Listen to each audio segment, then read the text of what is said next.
Go ahead. Hi, my name is Seth Johnson. I'm with New Yorkers for Fair Use.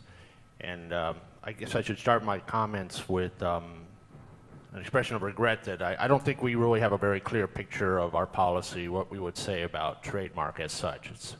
It's kind of a difficult issue in my mind. But I do have a couple of questions. The first question I think is a little bit personal because I'm addressing it to you as participants on the IRT. Basically, it is, what exactly leads you to think that you can do this? Okay, you have trademark, as I understand, is basically policed by the trademark holder, and my understanding is that that's because the presumption is for freedom of speech. And our legal regimes, and a number of new legal regimes, are based on that. Now, I know that in other areas of like copyright and trademark, I don't use the term intellectual property because it leads to lazy thinking. We've gone through a process where you actually had a treaty because you knew you were overriding some national process. Like you went to WIPO, you get that first. So my first question is to you, and it is a personal question because I know officially IRT no longer exists. You've already done your job, you've given us some recommendations. What makes you think you can do this? Are you getting some kind of a cue that, yeah, it's okay? And you are only, of course, as has been noted by Kathy Kleeman, you are only representatives of trademark holders. Anybody wish to address that question? That's the first question. I say that, and I think Kurt addressed it in his initial slides. Yeah, so the IRT was really, is this working? Yeah, so the IRT was really requested to be created by the ICANN board in a resolution in the Mexico City meeting where they understood there was considerable discussion about trademark issues and what form of trademark protections, right protection mechanisms should be part of the new gTLD implementation. And so in order to move that discussion and conversation forward, the board took a two-step approach. The first step was to create the IRT, admittedly, from members of the IP constituency group in order to generate a number of suggested solutions.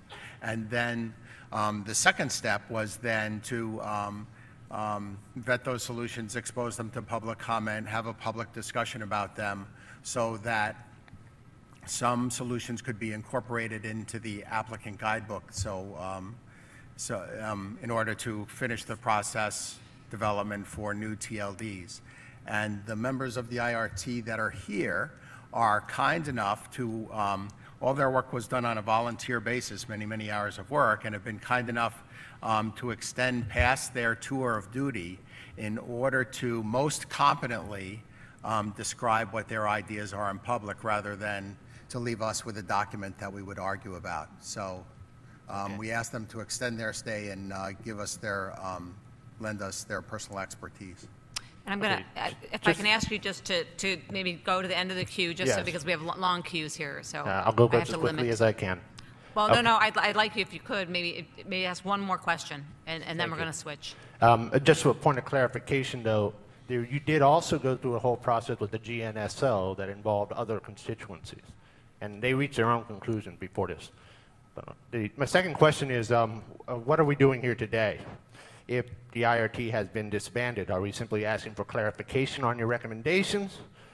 And what's going to happen to our input?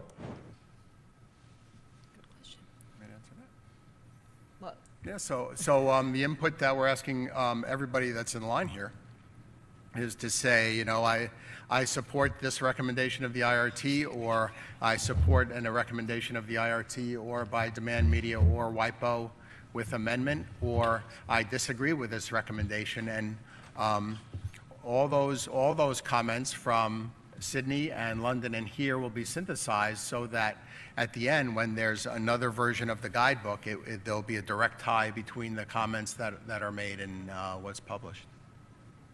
And that'll be a new body, not the IRT.